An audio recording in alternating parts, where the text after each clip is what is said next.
the Hungarian banks, and that's why practically it was impossible to refinance the debt of the country, of the government. In the same times,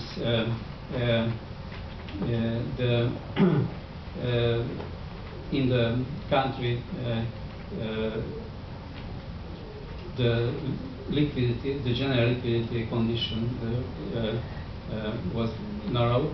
The banks,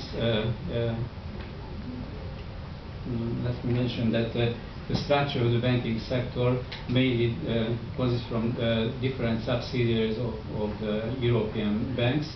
The only one big independent Hungarian bank is the OTP.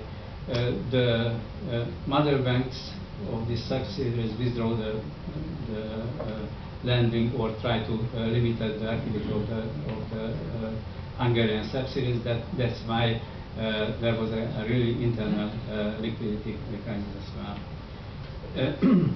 What was the turning point of this situation? The government signed a loan contract with the IMF and the European Central Bank.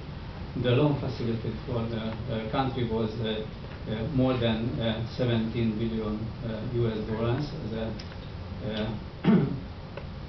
standby facility, and only the news was